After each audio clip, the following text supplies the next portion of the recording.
वंदे भारत एक्सप्रेसची मागणी आणि त्यासाठी राज्याचे वने सांस्कृतिक कार्य व मत्स्य व्यवसाय मंत्री तथा चंद्रपूर जिल्ह्याचे पालकमंत्री सुधीर मुनगंटीवार यांनी रेल्वे मंत्री अश्विनी कुमार वैष्णव यांना प्रत्यक्ष भेटत 2 वर्षांपासून केलेल्या पाठपुराव्याला अखेर यश आले आहे।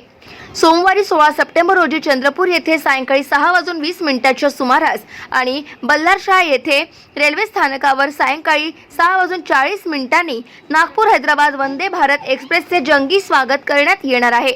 मुंबई अहमदाबाद प्रमाणे नागपूर ते हैदराबाद करिता वंदे भारत एक्सप्रेस सुरू करण्याबाबत वने सांस्कृतिक कार्य व मत्स्य व्यवसाय मंत्री सुधीर मुनगंटीवार यांनी 7 सप्टेंबर 2022 रोजी केंद्रीय रेल्वे मंत्री अश्विनी कुमार वैष्णव यांना पत्राद्वारे मागणी केली होती।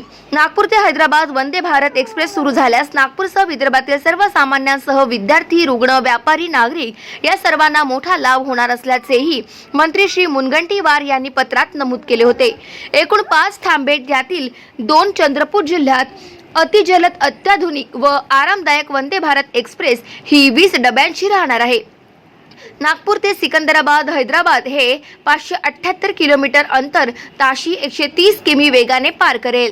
नागपूर ते सिकंदराबाद हैदराबाद वंदे भारत एक्सप्रेसला एकूण 5 थांबे देण्यात आले आहे। विशेष म्हणजे यातील 2 थांबे चंद्रपूर जिल्ह्यातच देण्यात आलेले आहे। पालकमंत्री सुधीर मुनगंटीवार यांच्या विशेष पुढाकाराने चंद्रपूर जिल्हावासियांना ही भेट मिळाली आहे। वंदे भारत एक्सप्रेस नागपूर येथून सुटल्यानंतर सेवाग्राम, चंद्रपूर, बल्लारपूर, रामगुंडम, काजीपेट येथील प्रवाशांना घेऊन सिकंदराबाद येथे पोहोचणार आहे। गाव माझा न्यूज करिता प्रवीण झोडे, सावली, चंद्रपूर।